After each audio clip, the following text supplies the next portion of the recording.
Bonjour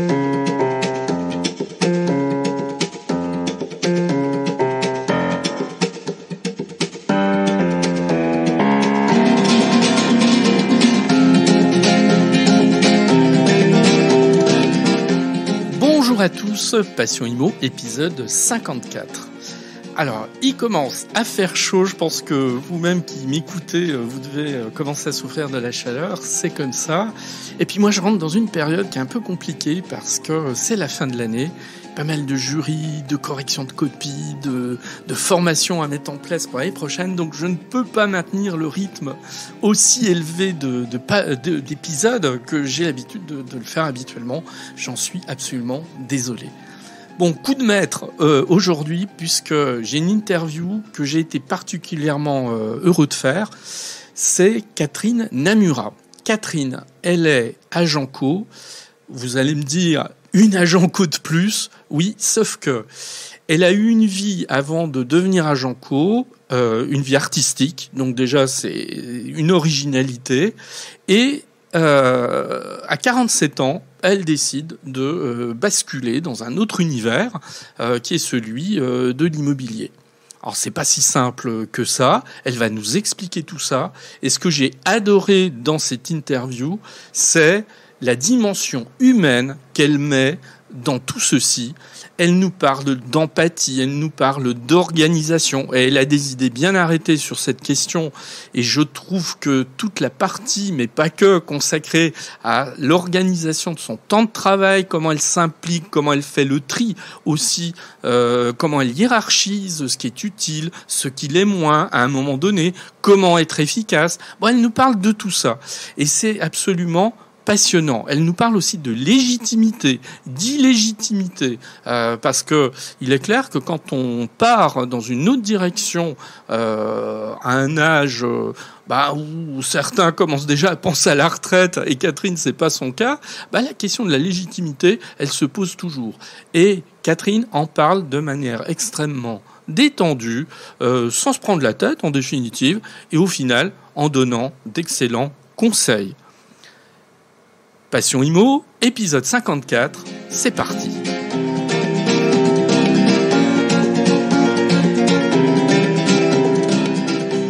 Bonjour Catherine. Bonjour Eric. Alors Catherine, très heureux de t'avoir comme invité parce qu'on va aborder une question que je trouve une question absolument fondamentale, qu'on n'aborde pas nécessairement d'habitude dans mes émissions et puis dans ce type de format.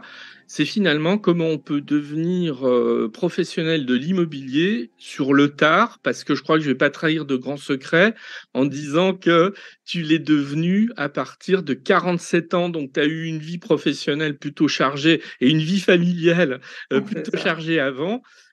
Voilà, c'est ce qui s'est passé en fait. Exactement. Ouais. Alors, raconte-nous un petit peu, même si c'est pas le cœur de notre entretien, mais qu'est-ce que tu as fait avant 47 ans?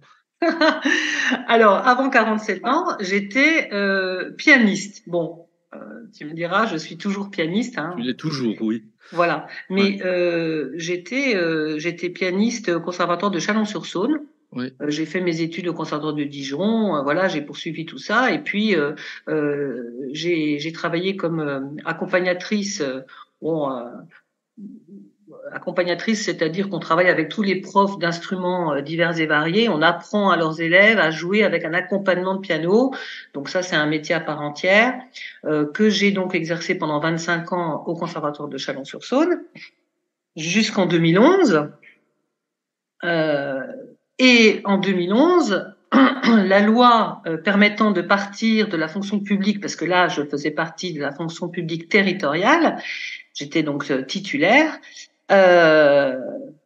Cette loi qui permettait de partir avec le nombre d'enfants et l'ancienneté, c'est-à-dire à partir de 15 ans d'ancienneté et 3 enfants, on pouvait prétendre à une retraite, a été abrogée en 2011. Et moi, j'avais 25 ans d'ancienneté, 4 enfants, donc j'avais une retraite, complète, puisque les enfants rajoutent des trimestres. D'accord. t'étais dans un contexte, on va dire Fonction assez publique. particulier. Mais en même temps, j'imagine que tu aurais très bien pu poursuivre cette carrière artistique d'une autre manière. Bien sûr, ah, absolument, Ouais. absolument. D'ailleurs, c'est là que réactivé les réseaux sociaux. Hein. Il y avait Facebook à cette époque-là. Enfin, à cette époque-là, ça fait donc 10, 12 ans. En disant, ben voilà, je suis disponible pour des concerts, des accompagnements de concours que je faisais déjà, des concours nationaux de différents instruments, puisque donc ça c'est mon métier. Et puis voilà, on m'a proposé, j'ai fait quand même du tango, j'ai remplacé des pianistes, j'ai fait 2, 3 choses comme ça. Et puis j'avais donc à peine 48 ans, 47 ans et demi. Tous mes amis, donc, mais comment tu veux, mais qu'est-ce que tu vas faire? T'as pas l'âge de la retraite, faut absolument s'occuper, il faut une activité. Donc mes enfants étaient grands, hein, mes enfants pas étaient grands. Ils n'avaient plus besoin de moi à la maison, mais disons qu'ils commençaient des études. Donc c'est vrai que dans tout, ce que je veux dire vraiment, c'est que dans tout changement de vie, on prend des risques. Oui, Il faut, ouais. voilà. Moi, je suis très à l'aise avec la prise de risque. Je m'en rends compte maintenant, mais voilà, il faut prendre des risques. Donc j'ai pris le risque de quitter la fonction publique, de quitter ce métier en me disant on verra bien, alors que j'avais donc mes enfants j'en ai donc 4 que j'ai élevés seuls, hein, je dois dire aussi. Donc c'était une période où ils commençaient des études, où j'avais plus d'allocation familiale, où j'avais plus de pension alimentaire, où j'avais un gros manque à gagner, mais je fonctionne à l'intuition, je suis partie, j'ai dit ok, on va faire décider très très vite, et en juin 2011, j'ai donc arrêté le conservatoire. Donc là, j'ai tous mes amis qui me disent qu'est-ce que tu vas faire, etc. Il faut absolument travailler, puis socialement, et puis ci, puis là, puis bon. Et là, je répétais à qui voulait l'entendre que je voulais bien retravailler, mais que je ne voulais ni patron, ni contrainte, euh, euh, ni ni horaire, ni patron, ni contrainte. Voilà, c'était ça. C'était vraiment le gros truc. Et là, dans tous ces gens qui me conseillaient, qui donnaient leur avis, il y en a 2 qui m'ont dit mais tu devrais faire de l'immobilier parce que tu as vraiment le profil. Voilà, la petite cinquantaine, dijonnaise, qui connaît bien Dijon, qui a du relationnel, euh, qui a du temps, puisque voilà, mes enfants quand même n'avaient plus besoin de moi au quotidien, comme je disais tout à l'heure. Et là, mais le commercial, je connais pas du tout, je sais pas. Ah, mais tu rentres dans n'importe quelle agence, euh, en agent commercial, de toute façon, et ils te formeront, ils cherchent toujours des gens. Et de fil en aiguille comme ça, Mais effectivement. alors, oui, alors, excuse-moi de te couper, ça signifie quand même que à ce moment-là, ça ne venait pas de toi, il n'y avait pas quelque chose de réfléchi en disant je vais absolument faire de l'immobilier, ça c'est la Exactement. première chose. Ce qui sous-entend, mais tu vas peut-être en parler justement, qu'après tout, t'étais pas, et je te fais pas injure évidemment en disant ça, tu n'avais peut-être pas une expertise fabuleuse, en tout cas à ce moment-là, pour aller dans le métier. Puis on va rappeler un truc, on était exactement 3 ans après la crise de 2008, on peut pas dire que l'immobilier, il y avait de quoi sauter au plafond quand même. Donc il y avait Oui. un faisceau d'éléments qui faisaient que c'était pas une évidence. C'était pas une évidence, mais finalement, quand tu commences dans le dur, moi j'ai toujours beaucoup travaillé. Puisque j'ai rapidement croisé des vieux de la vieille qui disaient oh là là, avant on ramassait des billets de 500 comme ça, ensuite il a fallu se baisser pour ramasser des billets de 200, puis maintenant on ramasse plus rien. Et moi j'ai toujours entendu ça au début. Donc je travaillais beaucoup. Je suis rentrée dans une agence. Elle m'a dit oui, oui, ça va vous plaire. Elle m'a formée. Bon, elle est partie, hein, cette personne-là. Elle m'a formée, elle m'a appris, elle m'a tout appris. Et puis rapidement, je me suis prise au jeu. Bon, il faut dire aussi que j'avais quand même si j'avais énormément de manque à gagner par rapport à mon train de vie précédent, j'avais quand même une assurance d'une retraite qui était Oui. correcte, hein. Oui. Retraite de la fonction publique, mais enfin c'était correct. Donc j'étais pas en train de me T'étais pas à dire, la rue non plus. j'étais pas à la rue, j'étais pas en Ouais. train de me dire comment je vais boucler les fins de mois. Ouais. J'avais pas besoin d'avoir un an d'avance de trésorerie, etc. Donc au départ c'était plutôt pour m'occuper. J'ai trouvé ça sympa. Au début, j'ai rentré des mandats, j'ai commencé à vendre, j'ai trouvé ça, voilà.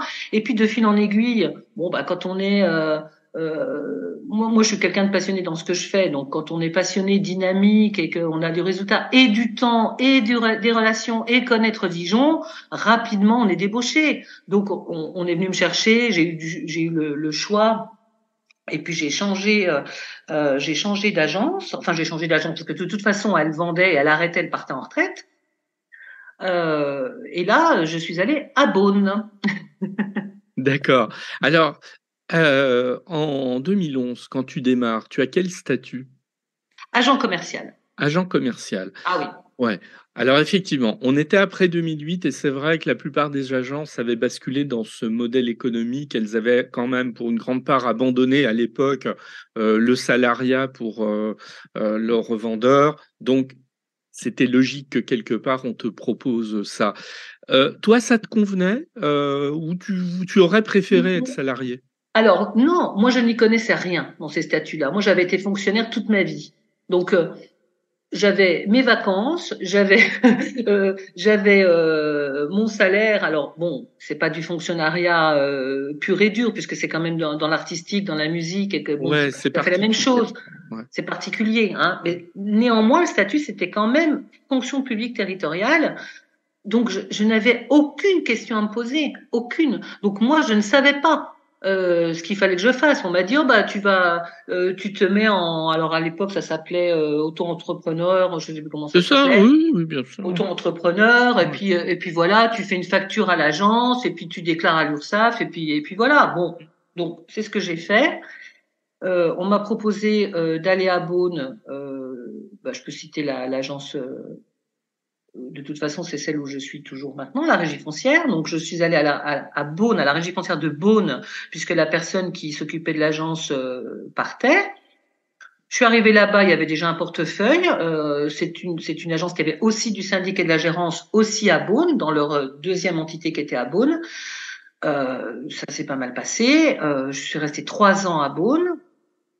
Et puis, ils ont vendu l'agence de Beaune et donc j'ai intégré l'agence de Dijon et cette fois en salarié. Donc à Beaune, j'étais agent co et à Dijon, ils m'ont proposé d'avoir un statut de salarié à la régie foncière. Donc j'ai accepté et je suis là depuis ouais, 2013, j'étais à 2013 à Beaune jusqu'en 2016, voilà 3 ans. Après, depuis 2016, je suis là. D'accord, ouais. Donc, oui, tu as été pendant 5 ans, en fait, agent commercial. Oui, c'est ça. À À peu peu près près. 5 ans agent À commercial. peu près 5 ans. Alors, on va revenir un petit peu sur cette période-là. On va prendre plusieurs problèmes l'un après l'autre, qui est déjà celui de la formation. Alors, comment tu t'y es prise pour passer Voilà. d'un domaine où, bah, tu dis, voilà, toi, tu dis de manière assez lapidaire et franche: Je n'y connaissais pas grand-chose». Ouais. Oui, mais il n'en demeure pas moins, ben, qu'il y a tout un environnement réglementaire à connaître et cetera. C'est Comment tu ça. t'es débrouillé avec tout ça? Alors, comment je me suis débrouillée? Déjà, dans la toute première agence où j'étais, il y avait une patronne de l'agence qui faisait tout. Donc moi, je faisais mon boulot de commercial. Hein. Alors, elle m'apprenait au coup par coup, enfin sur le tas, à chaque problème qui pouvait arriver ou à chaque, disons, cas particulier, puisque tous les cas sont particuliers. Euh, Elle m'a formée complètement. À cette époque-là, il n'y avait pas les formations obligatoires. Non, Hein. c'est venu à partir de 2014, effectivement. 2014 en même temps qu'Allure et tout ça. Donc Ouais, là, elle m'a formée. ouais. Ensuite, en arrivant à la régie foncière, Alors attends, parce que ça m'intéresse quand même, mais ça n'intéresse pas que moi, je pense. Ceux oui, qui nous écoutent, ça les intéresse, ce genre de choses. Quand tu dis elle t'a formé, ça veut dire qu'elle était vraiment attentive à t'expliquer pas à pas tout ce tout. qui. Ouais. Elle m'expliquait comment rédiger un mandat, comment faire une négociation, alors le compromis non, celle qui les faisait. elle faisait les compromis, elle faisait tout ce qui était administratif, celle qui le faisait, mais elle m'expliquait au fur et à mesure des cas qu'on rencontrait, tout. Et puis au moins 1 heure par jour, elle me faisait un petit cours théorique sur ceci ou cela. Donc ah oui, quand même. Ah oui, oui, je me rappelle quand même, tout en te parlant, que oui, Ouais. on s'asseyait, on discutait, voilà. Alors, Ouais. vous pouvez faire comme ci, vous pouvez faire aussi comme ça. Alors bon, c'est vrai que moi j'aime bien apprendre dans les règles de l'art. Bon, là, c'était un peu comme ça venait, mais Oui. au bout d'un moment, voilà, moi je suis curieuse, j'apprends vite. Oh, ça m'a vite convenu, hein. Ouais, ouais. Et t'as pas Oui, l'impression, avec le recul, que c'est quand même là le point central, c'est-à-dire d'être vraiment bien sûr. très accompagné par quelqu'un, Mais quand même. bien sûr, c'est la base de la base, surtout maintenant, mais c'est la base de la base. Faut quand même, on peut pas se lancer comme ça. Allez, tiens, je vais faire de l'immobilier et puis je vais me débrouiller, puis on verra bien. Et puis bon, bah j'appellerai mon référent de temps en temps et puis on verra. Pour moi, ça c'est pas possible. C'est avec le recul, je vois bien parce que maintenant j'ai quand même une bonne connaissance je veux pas dire tout, hein, mais de beaucoup de choses. En tout cas, je suis autonome, voilà, je suis complètement autonome. C'est quand même, euh, ça peut vite devenir un problème et pas très rassurant pour les clients en fait. Voilà, Oui, c'est ça, en fait, ouais. c'est ça. Ouais, ouais, Hein. ouais. Là, moi maintenant, je tremble pas, je raconte pas n'importe quoi quand on me pose une question. Hein. Je sais de quoi je parle. Mmh. Mais bon, il faut quand même du temps. Non. Et puis après, alors après la régie foncière, là c'est très encadré, on est salarié, voilà, j'avais vraiment euh, Martine qui s'occupait de moi, qui s'occupait de nous et qui vraiment. Puis après les formations sont devenues obligatoires, mais de toute façon moi j'aimais bien faire des formations, j'adore faire des formations. Donc Ouais. j'en fais tout le temps parce qu'on apprend tout le temps et que déjà ça évolue, il faut se mettre au courant. Et puis moi ça me passionne. Oui, mais tu vois, il faut être, faut être lucide par rapport à ça. C'est-à-dire, bon, moi, des formations, j'en anime suffisamment depuis 2014. Je peux t'assurer que les 2, 3 premières années, constamment, quand je démarrais une formation, j'étais obligé de passer un moment à justifier du pourquoi de la formation. Il y avait toujours des ronchons de service qui venaient, Ouais. mais on vient là pour rien, on sait déjà, c'est pas la peine, etc. Oui, Et en enfin, c'est pas un fait, stage de récupération de points, hein. ben non, oui, c'est pas un stage de récupération de points. Et je crois qu'en fait, au bout de quelques années, les gens se sont rendus compte bah, que non, ils ne connaissaient pas tout, qu'il y avait Ouais. toujours des choses à apprendre. Et ces formations obligatoires ont été beaucoup mieux acceptées. Ça n'existe plus, je trouve, aujourd'hui, cette espèce de réticence qu'il y avait au début. Voilà. Oui, t'as sans doute raison. Oui. Bon, moi là, à ce niveau-là, j'aimais bien connaître. D'abord, j'aime bien savoir de quoi je parle. Voilà, on peut pas être tout le temps en porte-à-faux comme ça avec un client sans savoir quoi lui répondre quand on est seul avec lui. Ouais. C'est sûr qu'au Alors, début, tout est impressionnant. La première signature chez le notaire, c'est impressionnant. La première négociation, c'est impressionnant. Bon, maintenant, je suis à l'aise. alors, qu'est-ce qui explique? Parce que quelque part, on se dirait, mais quand même, elle était fonctionnaire, en plus de manière assez atypique parce que voilà, pianiste, dans la fonction publique, appartenant à la fonction publique territoriale, c'est pas n'importe quel fonctionnaire, mais elle avait la fibre commerciale. Qu'est-ce que tu réponds à ça? Tu l'avais la fibre commerciale ou tu l'as apprise? Comment ça s'est passé à ce niveau-là? Eh ben, alors je vais te répondre simplement. Je me suis rendu compte que je l'avais, D'accord. tout simplement, parce Ouais. que quand on m'a dit, quand ces deux amis-là, particulièrement ces deux amis-là, m'ont dit, mais tu devrais vraiment faire de l'immobilier, t'as complètement le profil, ça, tu verras, ça va te plaire, c'est tout toi. J'avais peur de pas y arriver, j'avais peur de ah bon mais qu'est-ce que c'est, mais en fait oui je me sens vraiment à ma place si tu veux. Bon alors je me sens aussi à ma place derrière un piano, hein, qu'on soit bien clair. Oui. Là ça commence à se démocratiser de pouvoir être bon dans différentes choses, hein, mais c'est pas forcément bien compris par tout le monde. Moi là, je me sens pas, j'ai pas ce fameux syndrome de l'imposteur D'accord. dont on entend parler souvent. Pas du tout. Moi, je me sens complètement légitime. Voilà, donc euh, pour en venir à ce que tu disais, la fibre commerciale, ben oui, je l'ai. Je me rends compte que je l'ai. Je l'ai pas, je l'ai pas acquis. Je pense que je l'avais et puis qu'elle a été, elle s'est révélée comme ça avec ça. Moi, je pense vraiment qu'on ne passe pas toute sa vie à côté de ce pourquoi on est fait. Qu'arrive un moment, on a l'opportunité. Tu vois, les gens qui sont doués en musique, ils attendent pas 10 ans pour qu'on s'en rende compte, hein. Ou alors il y a un truc derrière qui fait qu'on n'y va jamais. Mais moi, je pense vraiment ça. C'est-à-dire que t'es doué pour quelque chose, il arrive un moment dans ta vie où tu as l'opportunité. Bon, moi je suis quelqu'un qui saisit vraiment les opportunités parce que je te dis, je suis à l'aise avec la prise de risque. Donc voilà, j'y vais. Donc la fibre commerciale. Et puis tu sais, pour nos auditeurs, il y a quand même des choses dans lesquelles on est meilleur que d'autres. Dans les agences, il y a quand même des gens qui rentrent des mandats comme qui rigolent, qui arrivent pas vraiment à les vendre. Et puis tu as des très bons vendeurs qui savent pas faire les estimations, enfin etc. Tu vois, on est quand même, il y a quand même des choses où on est meilleur que dans d'autres. Bon, après. Euh, Ça, bah, ça se travaille, ça s'acquiert, mais bon, il faut quand même rester dans ce qu'on aime faire, hein. Ouais, ouais. Alors, tu parlais à un moment donné que toi, tu ne t'es jamais senti illégitime. Bon, mais alors, je vais poser la Alors, question. attends, pardon, je me suis jamais sentie. Au début, j'étais de toute façon soutenue. Oui, J'étais pas seule à, voilà. ouais, Donc, dans ce que je faisais, dans la relation client, dans le commercial, ne me sentais pas illégitime. Et ouais, maintenant que je fais tout, je me sens pas illégitime. ouais. Voilà. Alors, tu ne te sentais pas illégitime. Est-ce que quand on est comme ça, alors, point de bascule, la cinquantaine à peine, est-ce que dans le regard des autres, il y a une forme, on doit démontrer sa légitimité? Ou jamais? Comment ça se vit quand on est sur une reconversion? Parce que tu n'as Oui. vécu une reconversion à l'âge où certains commencent déjà à penser à leur retraite, quelque part. Toi, tu es, oh Oui. tiens, je vais faire autre chose. Alors, effectivement, je l'ai senti dans mes amis quand j'étais dans tout mon entourage quand j'étais musicienne, quand j'étais pianiste.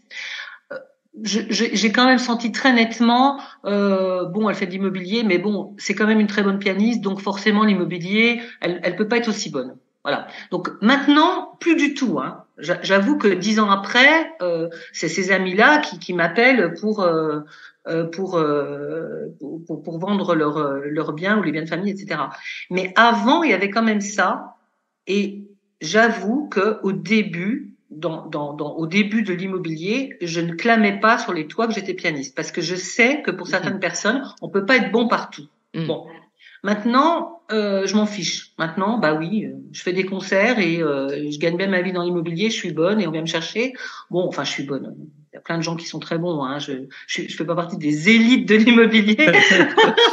Je fais pas un chiffre démesuré, mais bon, tout se passe bien. Et maintenant, j'en parle parce que maintenant, bon, voilà, maintenant, c'est comme ça, hein. Et puis si ça vous plaît pas, c'est pareil. Mais c'est vrai, au début, surtout dans mon milieu musical, on se disait, bon, alors certains se disaient, oh bah oui, ça m'étonne pas, tu dois être bonne là-dedans, mais quand même, il y avait une petite réticence Ouais. à me confier leurs biens, puisque j'étais pianiste. Ouais. Ouais. Et toi, de ton côté, t'as jamais été. Il y en a certains que ça aurait découragé, qui disaient bah oui, mais je dois démontrer mes qualités, mon expertise. Non, toi, t'as pas eu ce problème. Non, parce que les gens qui veulent pas travailler avec moi, mais travailler pas avec moi, c'est pas grave, hein. Oui, Puis moi, je d'accord. fais pareil, hein. Tu vois, maintenant, je suis vraiment, enfin maintenant, c'est mon caractère. Hmm. Euh, Tu m'aimes, tant mieux. Tu m'aimes pas, tant pis. Ouais, Voilà. ouais, ouais, C'est pas. J'ai cette force-là. Je m'en ouais. fiche. Voilà. Aujourd'hui, avec le recul, quelle erreur tu aurais fait au démarrage de ce basculement et que si c'était à refaire, tu ne referais pas? Ou peut-être que selon toi, il n'y en a pas eu? C'est difficile à répondre parce que dans mon caractère, je ne regrette jamais ce qui s'est fait. Je me dis qu'on apprend que s'il y a eu des erreurs, de toute façon, on apprend de celles-ci. Alors, qu'est-ce que j'aurais fait autrement? Alors, il y a eu si, pour tout te dire, entre la toute première agence et puis la régie foncière, il y a eu des petits errements comme ça dont je me serais bien passée. J'ai fait des erreurs d'appréciation. Je suis allée quelques mois dans une autre agence où vraiment ça n'allait pas du tout. Voilà, au tout début, hein, au tout début. Donc ça, peut-être que, mais peut-être que j'aurais fait, peut-être que je serais passée par la case formation réelle, c'est-à-dire, moi j'ai une amie qui s'est reconvertie en même temps que moi. Elle a fait, alors ça n'existe plus maintenant, Passeport Immo, quelque chose comme ça.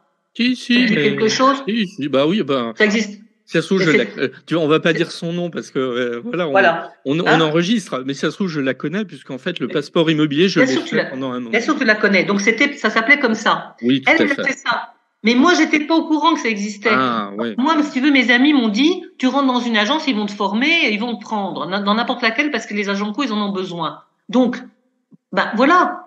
Alors, si c'était à refaire pour gagner du temps, encore une fois, je ne regrette rien parce que ça s'est passé comme ça et que finalement, ça a fait ce que je suis maintenant. Mais peut-être que, oui, je serais peut-être passée par la case plus théorique.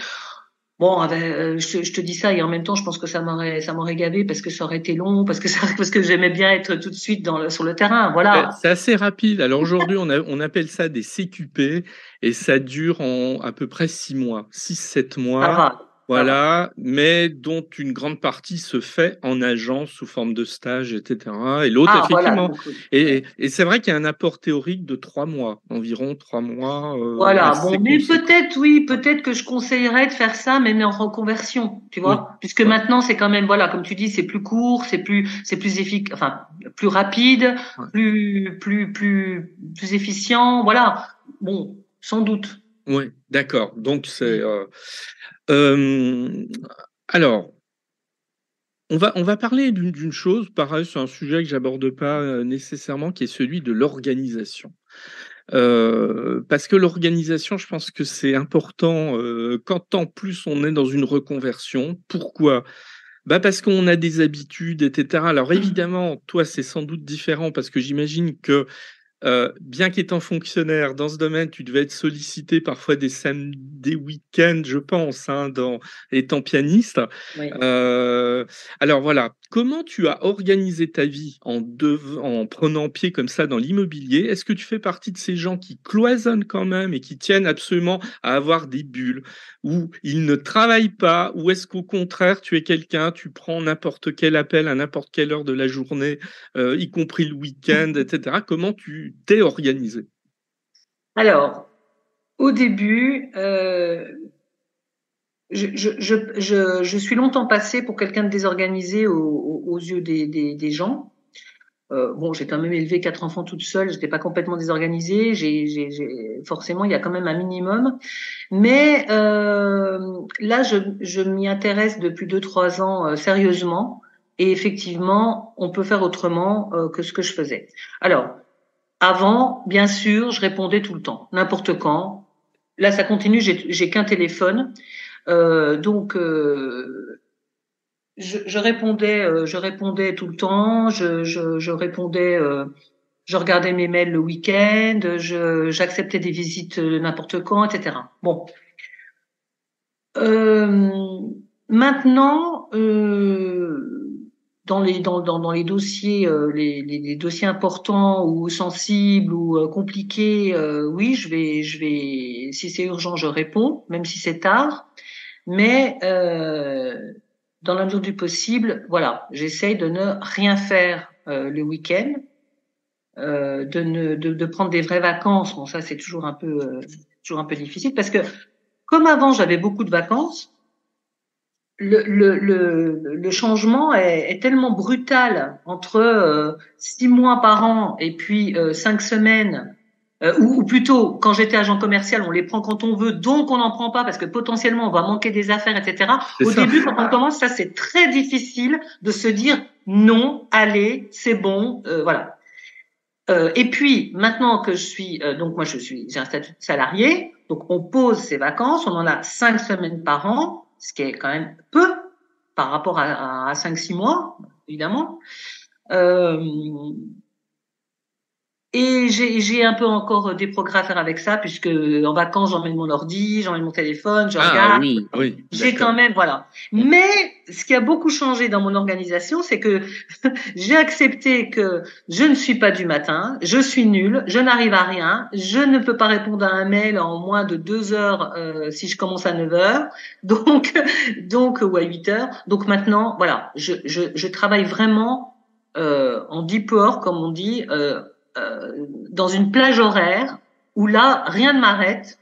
Et puis le reste du temps, je fais autre chose. Voilà. Donc, tiens, justement, parle-nous un peu du deep work. Qu'est-ce que c'est? Parce que je suis pas sûr que tout le monde connaisse le mot. c'est le travail profond. Oui, le travail profond. Le hard work. C'est le travail qui nécessite de la concentration, de l'efficacité, de la réflexion, de la rédaction, voilà. Bon, tout ça, j'ai beaucoup de personnes dans mon entourage qui sont très bons à 7 heures du matin. Moi, clairement, je dors. Voilà. Ouais. Donc, moi, mon pic d'activité, c'est 11 heures, 16 heures, hein, 17 heures. Et puis, j'ai un nouveau pic de productivité, 21 heures minuit. Voilà. Donc, tu t'es adapté quelque part à ce qu'est ton rythme, en fait. Ouais. Ouais. Enfin, sans culpabilité, parce que je le faisais quand même, mais avec toujours un petit truc en me disant, non, quand même, je devrais être à l'agence à 8 heures ou au moins à 9 heures. Mais non, je n'y arrive, enfin, ça sert à rien parce que je suis trop lente. Et alors, même quand je travaille mon piano. Oui, je reviens quand même sur le deep work 2 secondes, parce que oui, t'as décrit cette manière de s'organiser. Tu as juste oublié un truc, c'est que pendant ce créneau qu'on s'aménage, il n'y a plus de notifications, on répond pas au téléphone, etc. Exactement, faut tout enlever. Voilà. Ah ben ça c'est la base. Oui. Il faut couper le téléphone, il faut couper les notifications. Moi, mes mails, ils sont coupés. Je les regarde quand j'ai envie de les regarder. Je réponds à telle période, à tel moment de la journée. Et puis, la Terre s'arrête pas de tourner parce que t'as pas répondu dans les 5 minutes. Ouais. Et ça, c'est aussi difficile à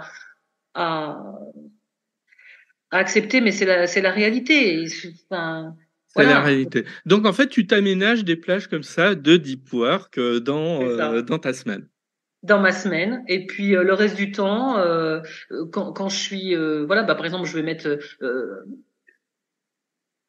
tout ce qui est tout ce qui est à l'extérieur, les visites, les estimations, parler avec les gens, échanger, tout ça, je le fais pas dans les moments, je le fais dans les moments où je suis réveillée, bien sûr, mais pas où j'ai besoin d'une concentration extrême, parce que faire une visite, on a pas besoin d'une concentration extrême. C'est dans tous les autres moments. Donc voilà, les grosses périodes de concentration, je les mets à tel moment, et puis le reste, je m'organise comme ça. Et puis les jours sans, je ne travaille pas. Voilà. Les jours où ça va pas, de toute façon, je vais mettre 3 heures pour faire un mail, alors que le lendemain, je vais mettre 5 minutes. Bon, ça, j'ai accepté aussi de faire comme ça. Donc, et j'ai un patron qui est très compréhensif avec ça. Ouais, aussi. Mais donc, si je récapitule rapidement, ça veut dire que, tu as appris à être à l'écoute de tes rythmes et à l'écoute, en fait, des temps où tu es capable de te concentrer, ceux auxquels tu ne l'es pas, je vais pas y arriver. Voilà. Donc, voilà. Ensuite, tu as adapté toute ton organisation de travail à ça. Tu t'aménages des plages de deep work, tu t'aménages des moments où tu fais tes visites, etc. Les moments où tu sais que t'es pas au top de la concentration de toute façon. Ouais. Et puis des moments où je fais rien. Et des moments où tu fais rien. Pour aller boire un café, mes anciens clients, des moments où je suis dans le relationnel parce que moi j'aime ça, et puis que c'est important dans notre métier. Les moments où je vois mes copines, mes amis, les moments où je promène mon chien, voilà, tout ça je le fais. Alors évidemment, quand j'ai un concert à préparer, parce que on peut peut-être en parler. Oui, bien sûr, oui, tout à fait. Festival, on verra ça, voilà, quand tu voudras. Mais quand je travaille mon piano, évidemment, là, c'est une autre chanson, parce qu'il faut quand même que je fasse, 5 heures de piano par jour, plus mon boulot. Donc là, c'est pareil. Je vais me mettre au piano le matin, mais je vais pas faire des choses difficiles intellectuellement, en tout cas, trop tôt. Je vais faire du travail de technique, de mise en jambe, mise en doigt, et puis après, je ferai ça plutôt dans les périodes dans mes périodes comment dire, de créativité, voilà, qui sont plutôt le soir, etc. Donc voilà, il y a les périodes de productivité, les périodes de créativité, les périodes de pause. Voilà, faut bien se connaître. Alors justement, on va en parler un petit peu parce que oui, t'as pas oublié le piano, loin s'en faut. Euh, Quelles activités artistiques tu as maintenues aujourd'hui? Alors, l'œnologie. Et oui, mais la région le veut, donc. Ah, c'est quand même bon, c'est une petite blague, hein. Ça peut être de larmes, enfin. Non, j'ai maintenu. Bah oui, le piano, c'est quand même mon instrument, hein. Ça fait complètement partie de ma vie et de moi. Euh, alors, j'ai créé un festival de piano qui se déroule au mois de novembre à Dijon. En 2019, bon évidemment en 2020 il n'y a rien eu. 2021, 2022, et puis là cette année à nouveau. Bon, cette année, je vais essayer de jouer un petit peu. Je joue pas tous les ans parce que je crée pas ce festival pour jouer moi, hein, mais pour faire venir des pianistes. Et puis là, on va avoir aussi du beau monde cette année, donc je suis contente. Et là, ça demande évidemment bah, de la rigueur, de l'organisation, c'est ça. C'est de toute façon dans n'importe quel métier, même qui plus est artistique, il faut de la rigueur. Enfin voilà, il faut quand même Donc passer du temps. ça veut dire qu'en novembre 2023, tu seras derrière au niveau organisation, mais tu seras à l'affiche de ton festival. C'est ça. D'accord. Normalement, si tout va bien, je suis en train de regarder un petit peu comment ça va s'articuler, mais je vais jouer un petit peu, oui. Qu'est-ce que tu as prévu d'interpréter? Ah, je sais pas du tout. Tu sais pas encore. Du tout. Non, non, non. J'ai quelques pistes, mais je sais pas du tout. Voilà. Donc, on verra ça. Bon, ça, c'est à la demande de pas mal de personnes, hein, de mon cercle d'amis, proches, moins proches. Enfin, voilà. Ils ont envie que je rejoue. Donc, moi, je veux pas jouer tous les ans. Mais cette année, ouais, je pense que cette année, je vais jouer. D'accord.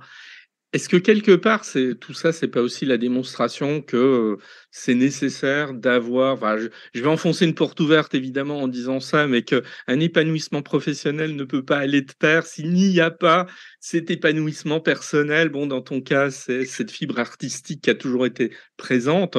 Euh, Est-ce que tu aurais envisagé, quand tu as 48 ans, tu es parti en immobilier, est-ce que tu aurais envisagé de lâcher le piano? Je pense pas. Ah, mais j'ai lâché le piano. Ah, je savais pas. Ah, ben j'ai lâché le piano. J'ai lâché.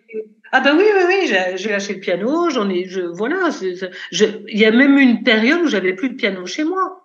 Ah Donc oui. c'est pas bon. Ça c'est difficile à comprendre pour les gens qui sont pas musiciens certainement. Enfin, je sais que c'est difficile à comprendre, mais en fait c'est là, c'est à l'intérieur. Donc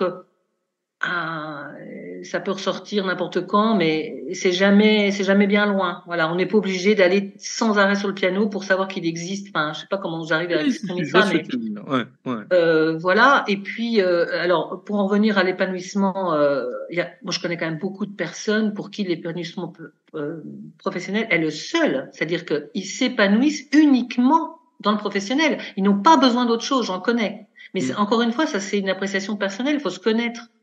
Oui, mais après tout, pourquoi pas? Si leur bonheur et leur épanouissement Voilà. ne se réalisent que professionnellement, pourquoi Voilà. pas? S'il n'y a pas de frustration, pourquoi pas? C'est exactement le mot. Ouais. Tant qu'il n'y a pas de frustration, tout va bien. Ouais. Parce qu'effectivement, il y a quelques semaines, j'interviewais une jeune femme, alors elle a 30 ans, et elle le dit, je fais de l'immobilier 24 heures sur 24, y compris le week-end. Voilà, Ah oui. je pense immobilier tout le temps. Ah oui. Parce que c'est son truc pour l'instant. Tout à fait. Voilà. Voilà. Ça, c'est vraiment, c'est très perso, hein. Moi, j'ai des confrères qui travaillent 3-4 jours par semaine, puis le reste du temps, voilà. Puis à 18 heures, c'est fini parce qu'ils s'occupent de leur famille. Le week-end, c'est jamais d'immobilier parce qu'on est en famille, etc. Bon, moi, je suis seule. Mes enfants sont dans le sud, donc je les vois le plus possible, mais ils ne sont pas à côté de moi. Donc ce qui m'oblige, ce qui me ravit, hein, d'avoir du temps, de consacrer du temps pour les voir et non pas juste pour boire un café. Forcément, quand je les vois. Ils viennent me voir aussi, et donc tout ça c'est une organisation très personnelle. Hein. Ouais. Moi, ça me convient comme ça. Mais en fait, ce que tu nous racontes, c'est aussi une réponse, parce que ça, je l'entends parfois. On me pose la question, des gens qui veulent démarrer en immobilier, qui disent oui, mais j'ai peur de devoir tellement m'investir que il y aura plus de la place pour rien du tout. Ouais. Telle la démonstration que non. En fait, on peut allier aussi la vie professionnelle et d'autres plaisirs à côté, quand même. Oui, on peut. Alors, c'est vraiment, vraiment, vraiment une question d'organisation. Ça, c'est vrai. Moi, j'étais réfractaire à toute forme d'organisation jusqu'à il y a à peu près 5 ans où je me suis dit non, vraiment là, faut que je m'organise si je veux plus de temps pour moi et puis arrêter de m'éparpiller comme ça. C'est une question d'organisation puis une question de volonté. Voilà. On n'est pas, mais quand même, faut leur dire que quand on commence, évidemment qu'il faut passer du temps. Voilà, on n'ouvre pas une porte et hop, on vend. Hein. C'est de la littérature, hein, c'est dans les films. Ça n'existe pas. Donc il faut travailler, il faut beaucoup travailler, beaucoup, beaucoup, beaucoup. Mais on peut travailler beaucoup de façon condensée, concentrée sur les moments où on est. Moi, je crois que la base, c'est de se connaître. C'est ça. Voilà. Ouais. Et puis de définir ses besoins, ses envies, ce qui est le plus important pour nous. Et puis après, on articule sa vie comme ça. Si aujourd'hui, et puis on va conclure un petit peu de cette manière, hein, si aujourd'hui tu devais donner des conseils à quelqu'un qui aurait, voilà, qui aborde la cinquantaine et qui se dit tiens, j'ai envie de faire de l'immobilier, qu'est-ce que tu lui dirais?